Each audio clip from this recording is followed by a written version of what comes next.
So today we are going to be looking at Ozymandias by Shelley, who was a romantic poet. But first, as always, let's recall some vocabulary. So see if you can think back to what you have studied previously and think what a sonnet is, okay? And what can you remember about the sonnet form?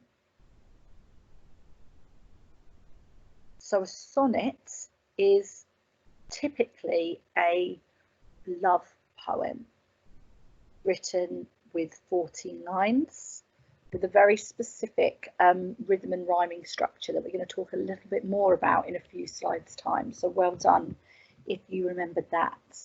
Now our new word today is hubris. Now hubris is someone with excessive pride or self-confidence. So hubris is this idea that you think that you are absolutely fantastic. You are very self-confident. Often, hubris is used negatively. This idea of being overly prideful or overly self-confident is generally seen as not being a good thing, either because it just makes you a bit obnoxious, or often because that person isn't quite as amazing as they think they are. So again, thinking about an Inspector Calls, how is Mr. Burling presented as showing hubris? So see if you can think back to an Inspector Calls, how could you apply hubris to Mr. Burling? And then our next question, think back to Romeo and Juliet and A Christmas Carol, which we've studied throughout Year 10. Which characters in either of those texts could you link this idea of hubris, excessive pride or self-confidence to? So you can pause the video and answer these questions if you're able. So Mr. Burling shows hubris because he is overly confident about himself and his knowledge of the world. And we know that J.B. Priestley uses the dramatic irony of the fact that the play is set in 1912 but written in 1945-46. To make the audience realise that Mr. Burling's hubris is, he's completely deluded. He thinks that he knows everything about everything, but he is being just presented as very ignorant. He says war will never happen, the Titanic will never sink, the 1940s will be a time of peace and prosperity. So whilst he displays hubris, Priestley is definitely showing that he should not be self-confident because he's a bit of a fool, really. So Romeo and Juliet then. Who shows hubris? Well, Tybalt, Mercutio, in similar ways, feeling that, no one will ever be able to beat them. And of course, they both end up getting beaten and killed. You could say Capulet in thinking that Juliet would never disobey him. You could argue Romeo and Juliet even are suffering from hubris because they believe that they're so confident that they're just going to be able to get away with having this marriage and keeping it from everyone without consequence. And of course Friar Lawrence, who thinks that it's as simple as marrying them and then it's just going to bring the two families together. That was a rather prideful thing for him to think he could do. And in A Christmas Carol, obviously you have Scrooge. In a funny way, hubris, you would probably have to be careful about applying this to someone like Scrooge, because actually psychologically deep down we know that actually he may appear or act as if he's very self-confident, but actually really deep down he's not. And a lot of the problems with the man that he's become is because of issues from his past and his childhood. So he's a little bit more complicated because of course Scrooge becomes sympathetic by the end of that text. So today we're going to analyse and evaluate how Shelley uses language, form and structure to present the themes of power and nature. So just like yesterday, only rather than look at hawk roosting, we're going to look at Ozymandias. So by the end of the lesson, you will know who Shelley was, why he wrote Ozymandias, the form and structure of the poem, and how Shelley uses language, form and structure to present the themes of power and nature. So let's remember or remind ourselves about what a sonnet is then. So a sonnet is a form of poetry, okay? It's a type of poem. It has 14 lines. and it's written in iambic pentameter. Remember, iambic pentameter is when there are 10 syllables in a line. Shakespeare writes in iambic pentameter, and every other syllable is stressed. So thinking back to Sonnet 43, do we remember? How do I love thee? Let me count the ways. How do I love thee? Let me count the ways. We can see that there are 10 syllables, 10 beats, and every other syllable is stressed. That's iambic pentameter.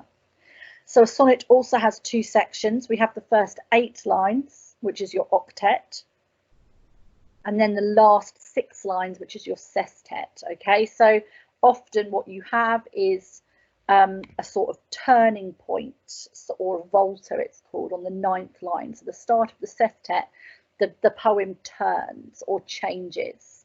Often the focus of the poem changes, and often the rhyming structure changes.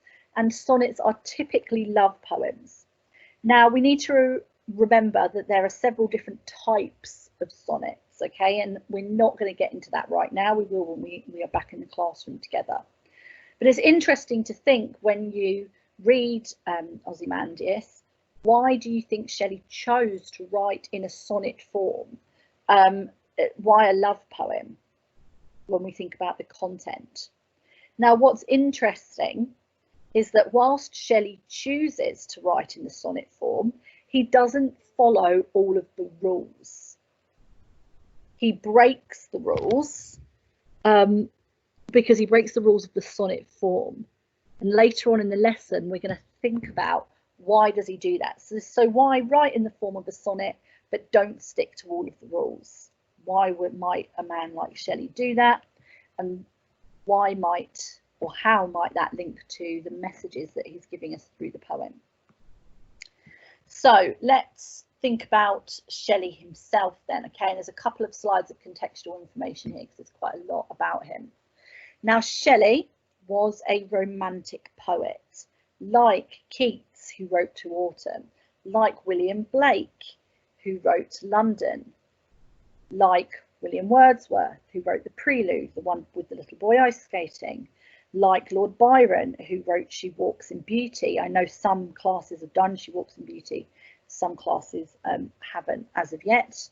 And then we have Shelley himself, okay, was all part of a romantic poet. He was part of the generation of Keats and Byron. You remember there are sort of 2 generations of the romantic poets. Your first generation, which are people like William Blake, William Wordsworth. For those of you that have done wider reading around romanticism, you would also have figures like Coleridge, for example, who was a very prominent romantic poet, but not one that's in the anthology. And then you have the sort of later romantic poets, which are people like Byron, Shelley and Keats, among many others, but these are the only ones that are in the anthology. So Shelley, like most of the romantic poets, was from a wealthy family, and he would have inherited his grandfather's role as a member of parliament. So had he not chosen the life he, made the sorts of decisions he made, he would have inherited, all of that wealth and all of that prestige and that title. When he was at Oxford University, he was expelled, he was chucked out due to publishing a pamphlet on atheism. Now, atheism means you don't believe in God, and this caused his father to disinherit him. Now, basically, had he not published this pamphlet, he would have continued to, benefit from all of his family's wealth and influence. By disinheriting him, Shelley was basically completely by himself, okay? He didn't have any of the financial support of his family, which he would have had throughout his life up until then. Now, you may not think, well, so what if you're saying not to believe in God? That's not a crime. But we need to remember, in the 19th century, people were still very, very religious. And this, this whole idea of not just not believing in God, but publicly publishing materials, and he posted it through people's doors in Oxford University. He wasn't exactly being coy or trying to hide it. He openly distributed these pamphlets on atheism. and telling people, yeah, God doesn't exist. This is why God doesn't exist. That would have been really shocking to people at the time. And, you know, many people just simply did not want to know him or be seen with him after that. So at 19, he married his first wife, who was called Harriet, and she was 16 at the time. But a few years later, ran away with a young girl called Mary Godwin. She was younger than him, I believe, and her half sister. So he ran away with both Mary and her sister as well. Now, Mary Godwin later on becomes Mary Shelley, who hopefully you've heard of because she wrote the novel Frankenstein. Okay, one of the massively famous Gothic horror novel, and in many people consider it to be the birth of the science fiction genre. So she became, you know, a author in her own right. But this was obviously after she had married him. So Harriet, his first wife, killed herself by throwing herself in a lake 3 years after he ran away with Mary, and this left him free to marry Mary. You could only get a divorce in those days if both parties agreed.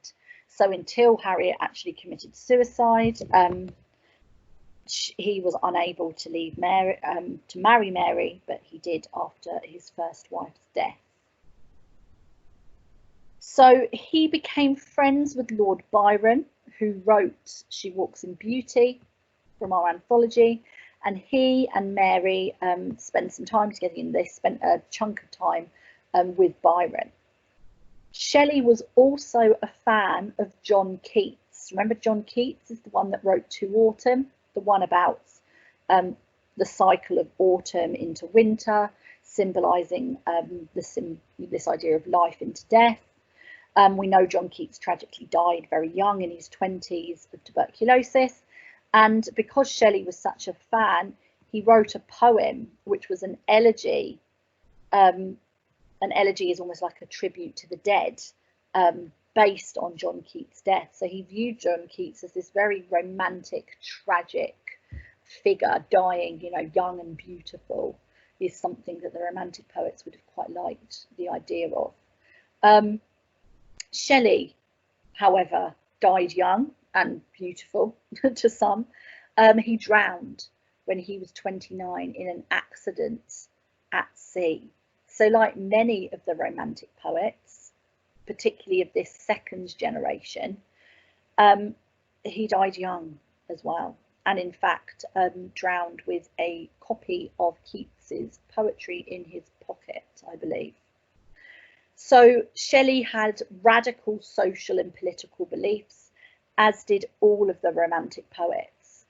You know, they were hugely influential when you think about the way that we live life today and the morals that we live by. This is something that the Romantic poets were doing at a time when society massively judged them for it. It wasn't just politically that they were radical, they had radical beliefs in terms of religion, but also in terms of morality. You know, Shelley and Byron particularly very much didn't feel like you should be constrained through marriage. They believed that you should be able to have multiple partners and multiple relationships at the same time. They did not believe in this sort of Christian concept of monogamy, being faithful to one person.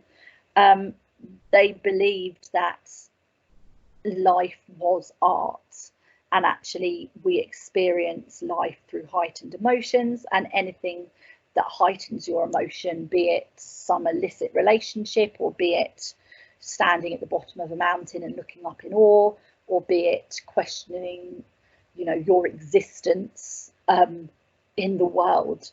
They believed that these heightened emotions was what was inspiring and what inspired them to write poetry.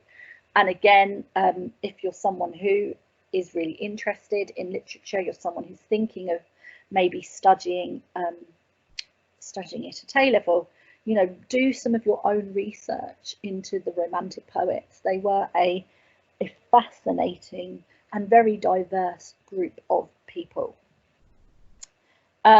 So finally, Shelley wrote Ozymandias after seeing a huge granite statue of Ramses II in the British Museum in 1817. So he was inspired to write this poem after seeing a huge granite statue of Ramses II. So Ozymandias is based on the Egyptian pharaoh Ramses II. So he was an actual pharaoh. Okay, so the topic, the subject of this poem was the Egyptian pharaoh Ramses II. Now, a pharaoh was like a king or an emperor. He was believed to be only ever so slightly removed from gods, the gods in the sort of Egyptian hierarchy. So a pharaoh is more than our modern concept of a king and more like this sort of emperor. During his reign, he built more temples and monuments, took more wives, he had 8, had more children, over 100, than any other pharaoh before him. So he was very much tried to outclass all of his predecessors, all of the previous pharaohs. He wanted to build memorials for himself, which he imagined would last forever.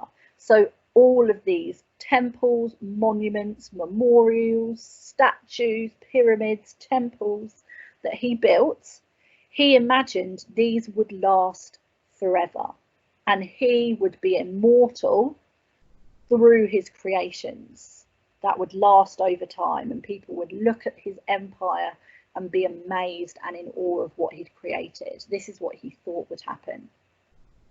However, he would have used slave labour to build them, and the slaves would have suffered massive hardship under his control. The ancient Egyptians thought nothing about using slaves and slave labour, and all of these amazing, you know, statues and temples and monuments that we look at today, they would have been built by slaves.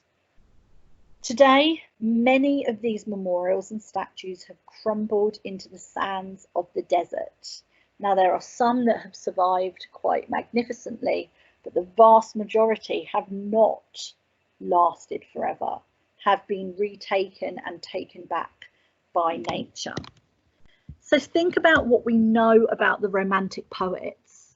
How would they feel about someone who used slave labour?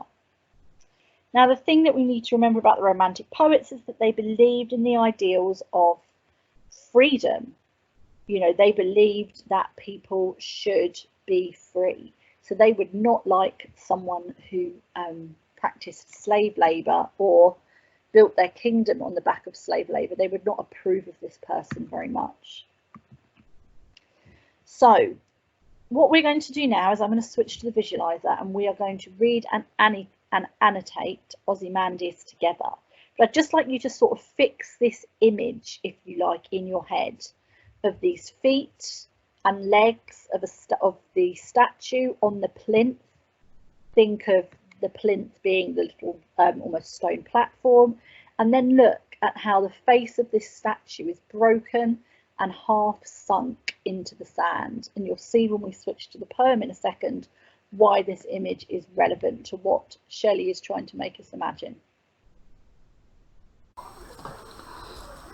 Okay, so we know from annotating poems in the past that we always look at the title. So this is Ozymandias, which we know from what we've just done is based on the real historical figure of Ramses II, who was an Egyptian ruler or pharaoh.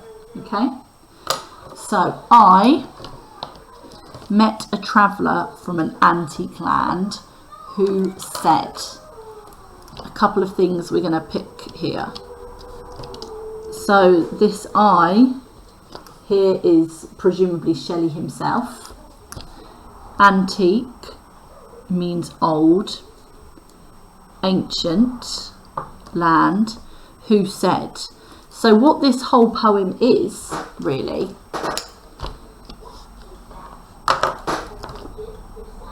it is Shelley retelling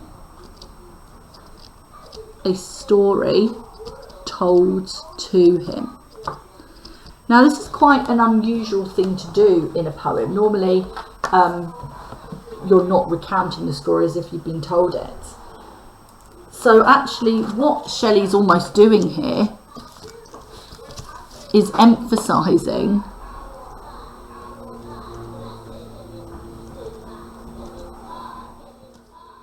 how unimportant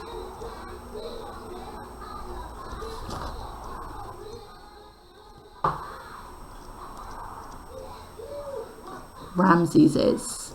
He hasn't even seen this for himself, he's just recounting a story. So anyway, here is the story that he is told as introduced by this colon here. Two vast and trunkless legs of stone stand in the desert. So, a couple of things we're going to pick up on here. Vast means huge. Okay. Trunkless. Now the trunk is the torso of a body. Okay, so your trunk is your torso. Okay, so everything below your neck, but not your legs or your arms.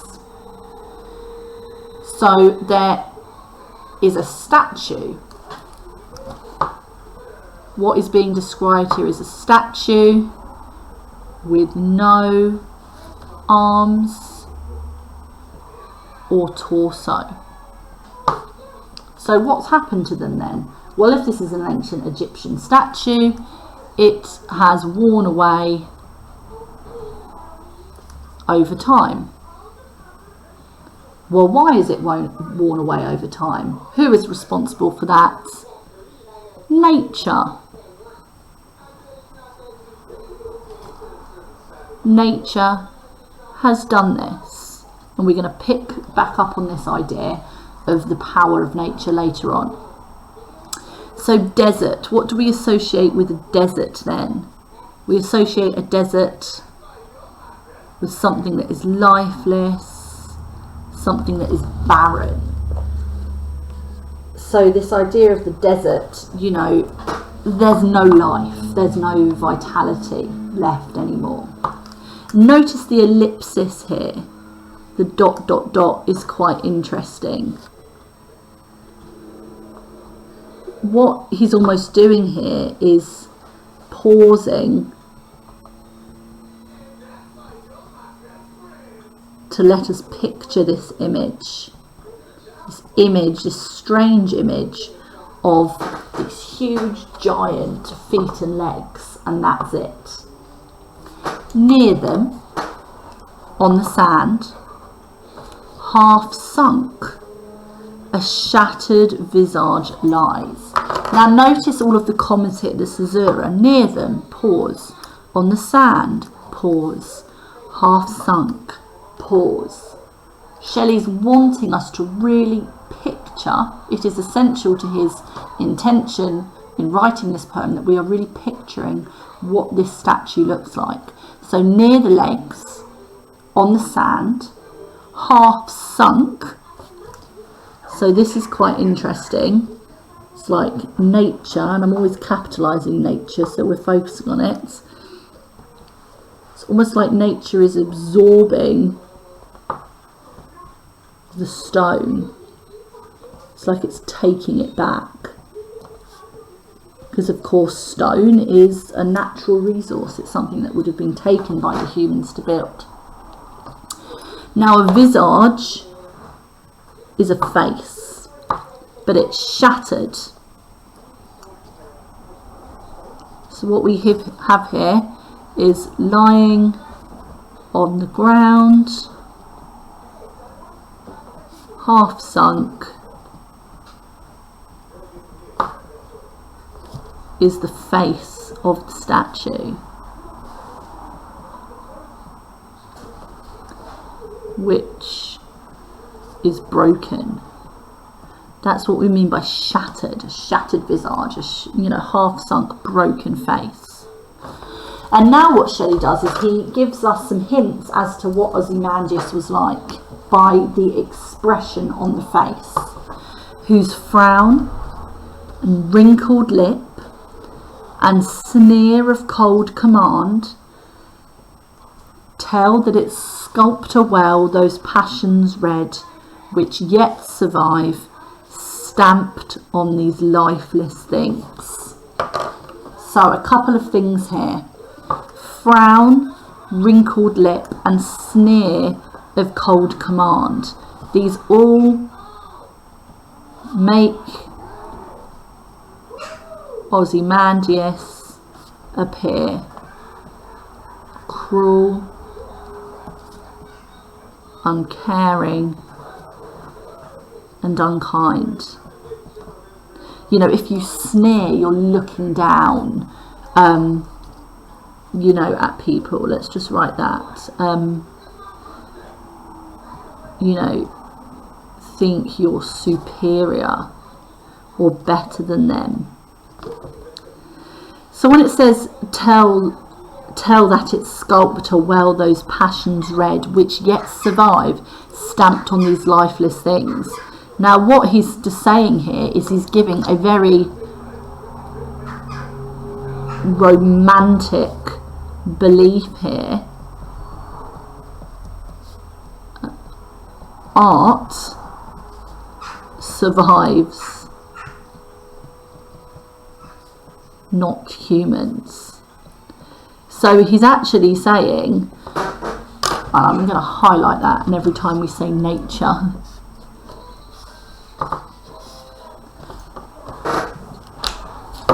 what he's saying here is the man Ozymandias is dead, and actually what we should remember is the majesty of this statue, this piece of art, and actually the sculptor is being paid a compliment here by Shelley, and it's that we should focus on, because actually this piece of art is what has survived, you know, thousands of years after the man, the pharaoh Ozymandias, is dead. So we've got here this real contrast of actually he is lifeless, he is dead, but the art is not. We find a little bit more out about Ozymandias here. The hand that mocked them, the heart that fed. So them here presumably is referring to his people. So he's presented as an unkind ruler if he's mocking them, but he also fed them. But they equally relied on him to survive. Almost again like a dictator, they had no choice who their pharaohs were. They weren't voted in. It was a dynasty, it was inherited. So he may mock them and he may be an unkind and unjust ruler, but his people are forced to put up with it because ultimately he feeds them. He's the one that ensures their survival. So all in all, we're getting a pretty negative impression. And on the pedestal, these words appear. Now remember when we were looking at that image in the PowerPoint, I said pay attention to what those feet are resting on. That slab of stone, that's the pedestal. So written beneath the feet are these words: my name is Ozymandias, King of Kings. Look on my works, ye mighty, and despair. So King of Kings, again, this is showing his hubris, it's showing his superiority.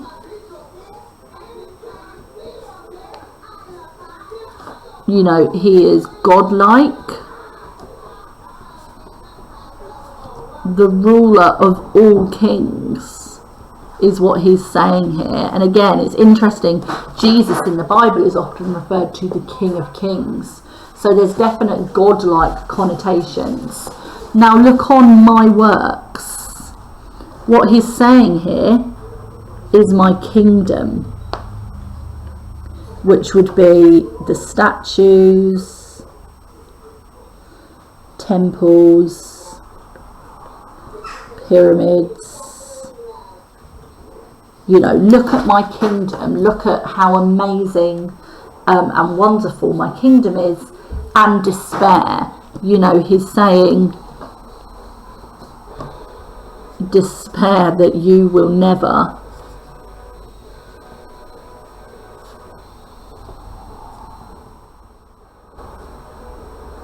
as powerful or mighty as me, is basically what he's saying there. And now we have this very short line, nothing beside remains.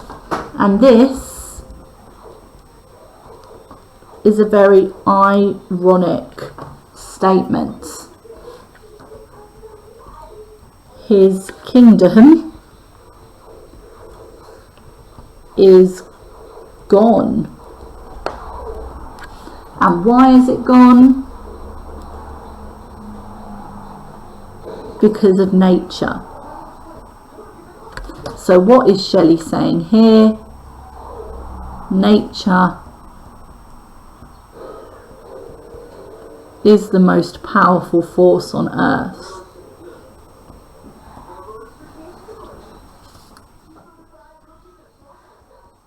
Not man. So nature is the most powerful force on earth here, not man. And that is what we are being told. Round the decay of that colossal wreck. So decay makes us think of death and ruin. You know, colossal again is another word for huge. Wreck is reminding us of the state that the statue's in.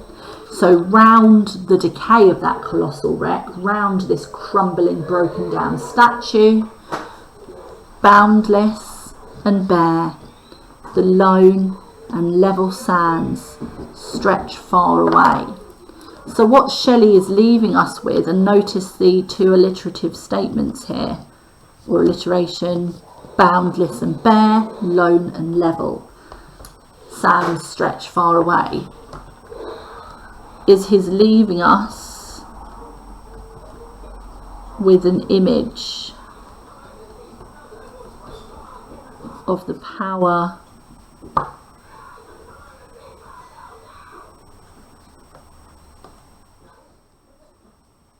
I can't spell majesty.